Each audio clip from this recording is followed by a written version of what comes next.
Magandang araw sa inyong lahat. Sa bawat eroplanong lumilipad paalis ng Pilipinas, lula nito ang libu-libong kwento ng pangarap at sakripisyo. Mga kwentong hinabi ng pangungulila, pinatibay ng pag-asa at itinulak ng iisang layunin, ang mabigyan ng magandang kinabukasan ang mga pamilyang naiwan. Ito rin ang kwento ni Diane Almonte, isang dalagang mula sa Laguna na buong tapang na tumawid ng dagat, bitbit ang isang maleta ng mga pangarap para sa kanyang mga mahal sa buhay. Ang kanyang destinasyon, Riyadh, Saudi Arabia, isang lugar na inakala niyang magiging simula ng katuparan ng lahat. Ngunit paano kung ang bahay na dapat sana'y maging kanlungan ng kanyang mga pangarap ay siya palang pugad ng isang madilim at mapanganib na lihim? Paano kung ang mga kamay na gumagabay sa kanya sa isang banyagang lupain ay siya ring mga kamay na sangkot sa isang operasyong sisira hindi lang sa kanyang kinabukasan kundi maging sa kanyang buhay? Dadali namin kayo sa isang paglalakbay na nagsimula sa isang simpleng hangarin ngunit hahantong sa malamig na rehas ng kulungan. Isang kwento ng inosenteng OFW na biglang nasadlak sa gitna ng isang pandaigdigang sindikato ng droga. Paano niya lalabanan ang isang akusasyong maaaring maging katapusan ng lahat? At paano maililigtas ng katotohanan ang isang buhay na nasa bingit ng panganib? Ito ang kwento ni Diane Almonte, isang salaysay ng pagtataksil, takot at ang hindi mapapantayang lakas ng isang Pilipinang lumalaban para sa kanyang kalayaan at karangalan. Oktubre ng taong 2016. Sa ilalim ng mga matitingkad na ilaw ng Ninoy Aquino International Airport, ang hangin ay siksik sa halo-halong emosyon. May mga halakhak ng pananabik, may mga hikbi ng pamamaalam. Ang bawat sulok ay may kwento, mga pamilyang mahigpit ang yakap, mga batang kumakaway, mga asawang naghahabilin ng walang katapusang paalala. Sa gitna ng lahat ng ito, nakaupo si Diane Almonte, 27 taong gulang. Mahigpit ang hawak niya sa kanyang boarding pass, ang papel na nagsisimbolo ng kanyang tiket patungo sa isang bagong yugto ng buhay. Sa kanyang tabi, isang maleta na puno ng damit at pangarap at isang maliit na bag na naglalaman ng mga dokumentong pinaghirapan niyang buuin sa loob ng ilang buwan. Tubong San Pablo, Laguna, si Diane ang panganay sa 3 magkakapatid. Sa kanyang mga balikat nakasalalay ang isang malaking responsibilidad. Siya ang pag-asa ng kanilang pamilya. Ang bawat hakbang niya paalis ay may kaakibat na pangako, isang pangakong binitawan niya sa kanyang ina habang ito'y lumuluha, sa kanyang ama na may ngiting pilit at sa kanyang mga kapatid na umaasa. Babalik siyang may dalang sapat na pera para palakihin ang kanilang maliit na tindahan, para mapagpatuloy sa pag-aaral ang bunsong kapatid at para maiahon sila sa kahirapan. Sa tulong ng isang lisensyadong recruitment agency, natanggap siya bilang isang domestic helper sa Riyadh, Saudi Arabia. Hindi man kalakihan ang sahod, sapat na ito para maging simula ng lahat. Habang naghihintay sa boarding area, pinagmamasdan niya ang mga kapwa niya OFW. Bawat isa sa kanila may sariling Diane sa kanilang kwento.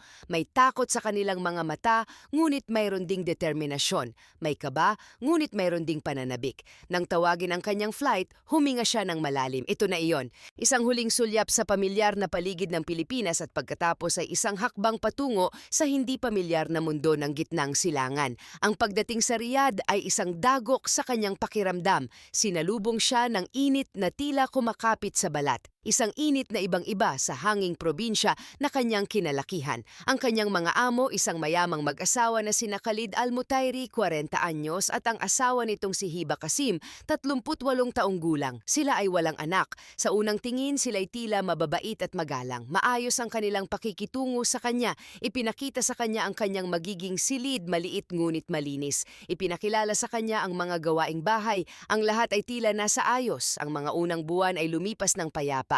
Ang trabaho ay simple, paglilinis, pagluluto, pag-aasikaso ng bahay na kadalas ay tahimik. Tuwing umaga, ang sikat ng araw sa disyerto ang kanyang unang nakikita.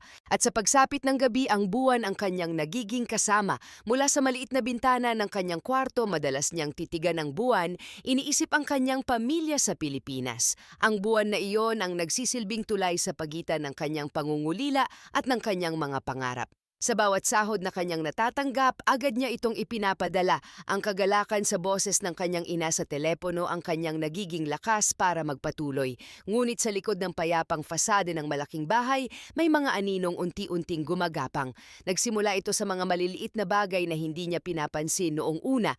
May mga gabing may mga hindi pamilyar na lalaking dumarating, mga bisita ng kanyang amo. Sila'y dumarating ng hating gabi at umaalis bago pa man sumikat ang araw. Ang kanilang mga boses ay mahihina, ang kanilang mga galaw ay tila palihim. Sa tuwing may mga bisitang ganito, pinapalabas siya ng kusina o pinapapasok sa kanyang silid. Isang kaba ang bumabalot sa kanya sa mga pagkakataong iyon, isang pakiramdam na may hindi tama, ngunit wala siyang lakas ng loob para magtanong. Sino ba naman siya para questionin ang gawain ng kanyang mga amo? Ang mahalaga ay ginagawa niya ang kanyang trabaho at sumusweldo siya ng tama. Habang lumilipas ang mga buwan, mas naging kapansin-pansin ang mga pagbabago. Ang mga tawag sa telepono ni Khalid ay palaging sa ibang silid, malayo sa kanya. May mga kahon, malalaki, kulay kape at laging selyado na madalas idinadala sa bahay at pagkatapos ng ilang araw ay inilalabas din. Minsan ang kanyang among lalaki ay bigla na lang mawawala ng ilang araw nang walang anumang paliwanag. Si Hiba naman ay palaging tila balisa. Ang dating magaan na pakiramdam sa bahay ay napalitan ng isang mabigat na tensyon, isang katahimikang may itinatagong hiwaga. Sinubukan niyang isantabi ang mga ito. Inisip niyang marahil ay negosyo lamang ito. Ngunit sa kaibuturan ng kanyang puso, isang babala ang nagsisimulang tumunog. Isang gabi ng Disyembre taong 2016, ang hangin ay mas malamig kaysa karaniwan, wala ang kanyang mga amo. Isang bihirang pagkakataon na mag-isa lamang siya sa malaking bahay. Ang katahimikan ay halos nakakabingi. Ngunit para kay Dayan, ang katahimikang ito ay isang oportunidad. Ilang linggo na siyang binabagabag ng mga misteryosong kahon. Kaninang hapon lamang may 3 bagong kahon na naman ang inihatid. Nakasalansan ang mga ito sa sala, tila mga bantayog ng isang lihim na hindi niya dapat malaman. Hindi na niya napigilan ang kanyang sarili. Ang takot at kuryosidad ay naglalaban sa kanyang dibdib. Dahan-dahan niyang binuksan ang pinto ng kanyang silid. Bawat hakbang niya sa pasilyo ay maingat, bawat paghinga niya ay pigil. Ang tanging maririnig ay ang mabilis na tibok ng kanyang puso. Pagdating sa sala, nilapitan niya ang mga kahon. Pinakiramdaman niya ang paligid. Walang tao. Ang tanging ilaw ay nagmumula sa buwan na sumisilip sa malaking bintana. Gamit ang nanginginig na daliri, sinimulan niyang tanggalin ang tape sa isa sa mga kahon. Habang bahagya pa lamang itong nakabukas, isang kakaibang amoy ang sumalubong sa kanya. Isang amoy chemical, matapang at hindi pamilyar. Hindi ito amoy ng karaniwang gamit sa bahay.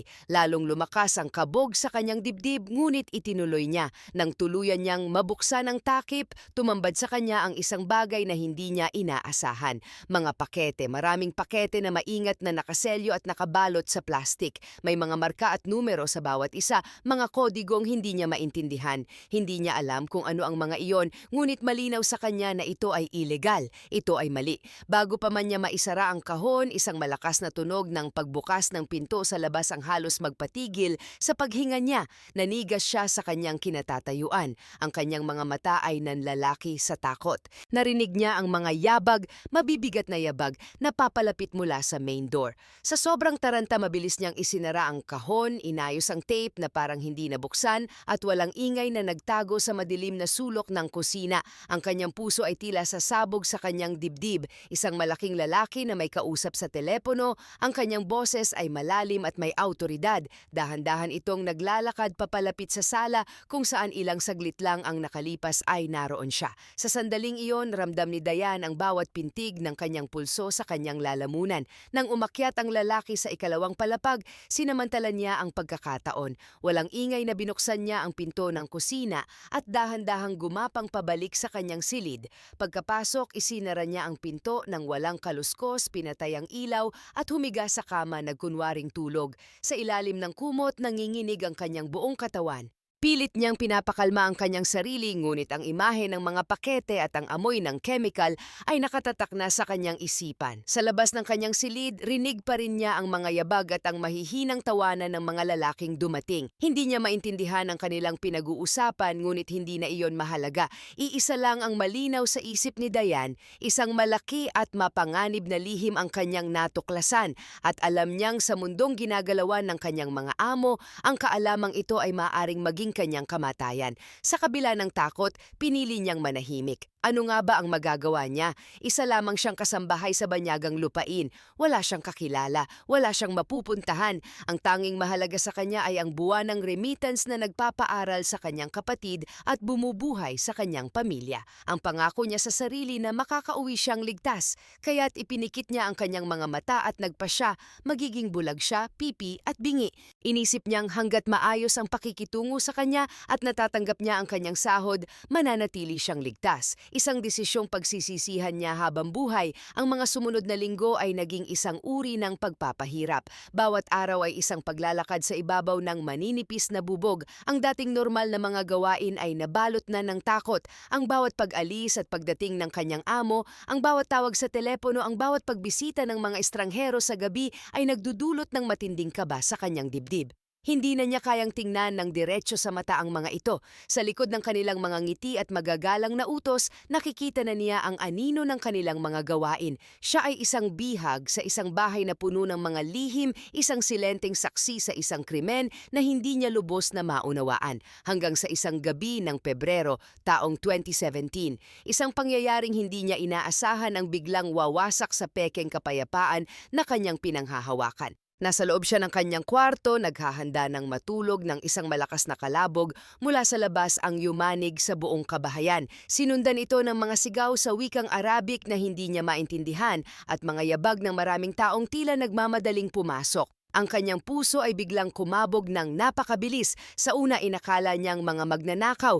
Dahan-dahan siyang lumapit sa pinto at sumilip sa maliit na siwang. Ang kanyang nakita ay isang eksenang tila sa pelikula lamang nangyayari. Mga lalaking armado, nakasuot ng itim na uniforme ang nagkalat sa sala, mga pulis. Sa isang iglap, ang bahay na kanyang tinutuluyan ay napuno ng tensyon at sigawan. Nakita niya ang kanyang among si Khalid at ang asawa nitong si Hiba kasama ang ilang bisita nito na sa pilitang pinadapa sa sahig. Ang kanilang mga kamay ay pinusasan sa likod. Ang kanilang mga mukha ay nagpapakita ng gulat at takot. At pagkatapos, ang mga kahon. Ang mga kahong naging dahilan ng kanyang mga hindi mapakaling gabi. Isa-isang binuksan ng mga pulis ang mga ito at doon sa ilalim ng matinding ilaw ng sala tumambad ang laman. Ang mga paketeng dati niyang nakita sa dilim ay mas malinaw ngayon, nakahilera na parang mga produktong maingat na inihanda. Doon niya naintindihan ang lahat. Droga. Ang bahay na ito ay hindi lang isang tahanan, ito ay isang bodega ng ilegal na droga. Hindi makagalaw si Dayan sa kanyang kinatatayuan, parang napako ang kanyang mga paa sa sahig habang pinapanood ang lahat.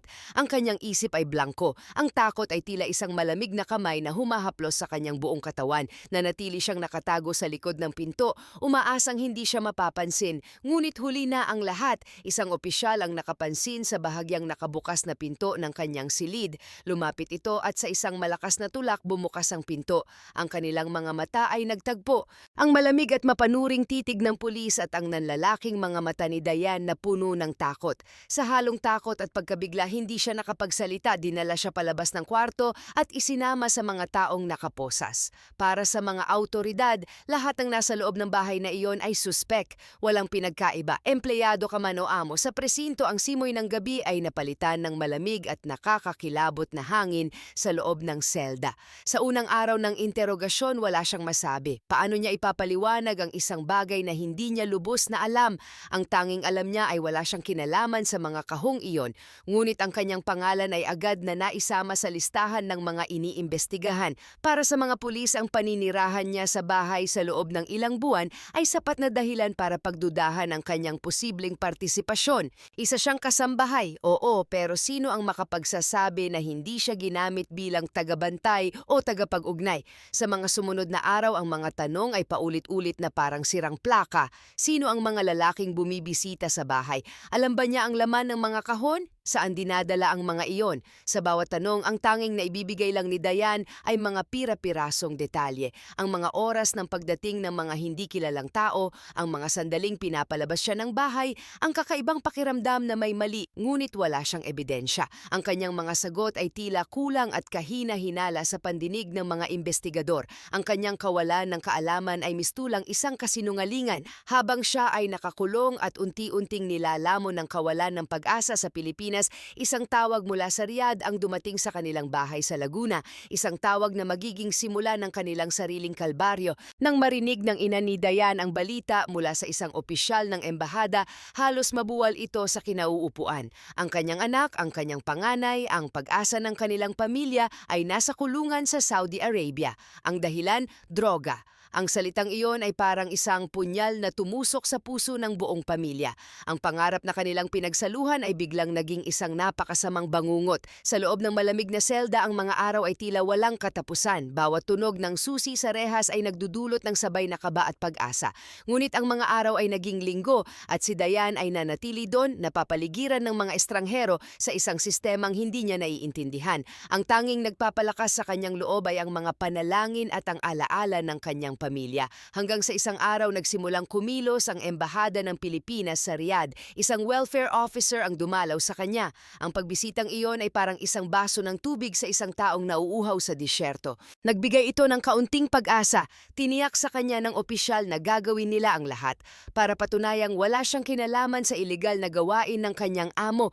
Ngunit inihanda na rin siya sa katotohanan. Magiging mahirap at mahaba ang laban. Samantala sa Laguna, hindi tumigil ang pamilya ni Dayan. Sa kanilang maliit na bahay, ang mga dasal ng kanyang ina ay umalingaw-ngaw araw at gabi. Ang kanyang ama na matagal nang mahina ang katawan ay pilit na humanap ng paraan. Lumapit sila sa mga kaibigan, sa mga kamag-anak, hanggang sa may isang nakatulong sa kanila na ihatid ang kanilang hinaing sa Department of Migrant Workers, dating POEA, at sa Overseas Workers Welfare Administration, OWWA. Ang sitwasyon ni Dayan ay mabilis na naipaabot sa Philippine Embassy sa Riyadh. Doon nagsimulang umikot ang gulong ng hustisya para kay Dayan. Nakilala niya si Consul Agnes Villanueva, isang veteranong opisyal na kilala sa kanyang dedikasyon sa pagtulong sa mga OFW na may kaso. Sa unang pag-uusap nila, naramdaman ni Dayan ang sinseridad at lakas. Mariing sinabi ni Consul Villanueva, magiging mahaba ang laban na ito, Dayan, pero tinitiyak ko sa iyo, hindi ka namin pababayaan. Ang mga salitang iyon ang naging kanyang kalasag. Linggo-linggo dinadalaw siya ng mga taga-embahada, binibigyan ng mga pangunahing pangangailangan at higit sa lahat pinalalakas ang kanyang loob.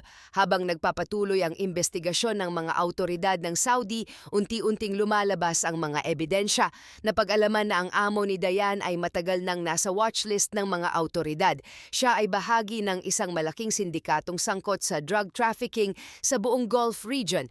Sa mga nakuha nilang record ng telepono, mga dokumento sa bangko at mga testimonya mula sa ibang nahuli, malinaw na wala ni isang ebidensya na nag-uugnay kay Dayan sa operasyon. Ang kanyang pangalan ay hindi lumabas sa anumang transaksyon. Ang kanyang papel ay nanatiling kung ano talaga ito, isang kasambahay. Habang humahaba ang proseso, nagsimulang magkaroon ng liwanag, naglabas ng opisyal na pahayag ang Philippine Embassy, walang direktang ebidensya laban kay Dayan Almonte at inirerekomenda ang kanyang paglaya habang nagpapatuloy ang paglilitis laban sa kanyang amo at sa mga totoong sangkot. Sa loob ng kulungan, nang marinig ni Dayan ang balitang ito mula kay Consul Villanueva, naramdaman niya ang bahagyang paggaan ng kanyang dibdib. Sa unang pagkakataon, matapos ang ilang buwan, nakatulog siya ng mahimbing, may ngiti sa kanyang mga labi, dala ng pag-asang malapit nang matapos ang bangungot. Hunyo ng taong 2017, matapos ang mahigit 3 buwang pagkakakulong sa isang detention facility, iniharap si Dayan sa unang pagdinig sa korte. Sa bawat hakbang niya papasok sa silid hukuman, ramdam niya ang bigat ng sitwasyon. Ang malamig na sahig, ang matitigas na upuan, ang seryosong mukha ng hukom at ang titig ng mga taong naroroon. Sa tulong ng isang abogadong inirekomenda ng embahada, ipinrisinta ang mga ebidensya na nagpapatunay na si Dayan ay isang empleyado lamang at walang anumang koneksyon sa operasyon. Sa mga sumunod na linggo ng paglilitis, unti-unting nabuo ang buong larawan. Isang malawakang sindikato ng droga na gumagamit ng mga pribadong bahay bilang taguan at sentro ng distribusyon. Ang amo ni Dayan kasama ang ilang kasosyo ay nahaharap sa mga parusang maaaring umabot hanggang sa parusang kamatayan. Sa bawat pagdinig, laging may kinatawan mula sa Philippine Embassy na nakaupo sa likuran, isang paalala kay Dayan na hindi siya nag-iisa. Habang hinihintay ang pinal na desisyon, inilipat si Dayan sa kustodiya ng embahada sa isang shelter kung saan siya ay ligtas at malayo sa panganib ng kulungan. Doon pinayagan siyang makausap ang kanyang pamilya sa Pilipinas. Sa bawat tawag, naririnig niya ang tinig ng kanyang ina na humihikbi ngunit pilit na nagpapakatatag, ang boses ng kanyang ama na puno ng pasasalamat at ang pananabik sa boses ng kanyang mga kapatid. Ang mga pag-uusap na iyon ang nagbigay sa kanya ng lakas para hintayin ang huling hatol. Agosto, sa gitna ng matinding init sa Riyadh, sa harap ng korte binasa ng hukom ang desisyon na matagal nang hinihintay ni Diane. Sa pamamagitan ng isang interpreter, dahan-dahang isinalin ang bawat salitang Arabic. At pagkatapos ang mga salitang nagpabago sa lahat, si Diane Almonte ay pinapalaya. Wala ni isang ebidensya ang nag-uugnay sa kanya sa operasyon ng kanyang amo. Malinaw na siya ay isang inosenteng biktima na nadamay lamang. Sa sandaling iyon, bumigay ang lahat ng emosyong ilang buwan niyang pinigil. Bumuhos ang kanyang mga luha ng ginhawa, ng pagod, ng pangungulila at ng pasasalamat. Maging ang mga tauhan ng embahada na sumubaybay sa kanya mula sa unang araw ay napangiti. Ang kanilang pinaghirapan ay nagbunga. Sa wakas, makakauwi na si Diane. Sa mga sumunod na linggo, inayos ng embahada ang lahat ng papeles para sa kanyang repatriation. Setyembre ng taong 2017, sa parehong paliparan kung saan siya umalis, halos isang taon na ang nakalipas, muling tumayo si Diane. May bitbit na parehong maleta ngunit may baong ibang-ibang kwento. Sa loob ng eroplano, habang pinagmamasdan niya ang mga ilaw ng Riyadh na unti-unting naglalaho sa ibaba, tahimik siyang nagdasal na sana'y wala ng ibang OFW na maranasan ang bangungot na kanyang pinagdaanan. Paglapag sa Pilipinas, isang eksena ng purong kagalakan at pag-ibig ang sumalubong sa kanya. Ang mahigpit na yakap ng kanyang ina na tila ayaw na siyang bitawan, ang luha sa mga mata ng kanyang ama at ang malalakas na tawanan ng kanyang mga kapatid. Sa kabila ng mga sugat, ang kwento ni Diane Almonte ay hindi nagtapos sa kanyang pag-uwi. Sa tulong ng iba't ibang ahensya ng gobyerno, nakatanggap siya ng tulong pinansyal at psikolohikal para makapagsimulang muli. Ang halos 200,000 pisong nalikom para sa kanya ay ginamit niya para sa isang maliit na negosyong sumuporta sa kanyang pamilya. Ang kanyang karanasan, bagamat mapait, ay nagpatibay sa kanya sa paraang hindi niya inaasahan. Samantala sa Riyadh, nagpatuloy ang kaso ng kanyang mga dating amo. Noong Disyembre 2017, binasa ng korte ang pinal na sentensya, habambuhay na pagkakabilanggo at mabibigat na multa para kina Khalid Al-Mutairi, Hiba Kasim at sa iba pang sangkot. Isang malinaw na babala sa sindikatong matagal nang kumikilos sa rehiyon, ang hustisya bagamat mabagal ay naibigay. Ang paglalakbay ni Diane ay isang salamin ng katotohanan para sa marami sa ating mga bagong bayani. Isang paalala na ang pangingibang bansa ay laging may kaakibat na panganib na sa likod ng bawat pinto sa isang banyagang lupain ay maaaring may nagkukubling panganib. Ngunit ito rin ay isang testamento sa katatagan ng isang Pilipino sa kapangyarihan ng katotohanan at sa walang sawang tulong ng mga taong naniniwala sa tama. Ang kwento ni Diane ay nagsara hindi bilang isang kwento ng kabiguan, kundi isang kwento ng kaligtasan. Isang paalala na kahit sa pinakamadilim na kabanata ng buhay, laging may pag-asang sisikat sa dulo.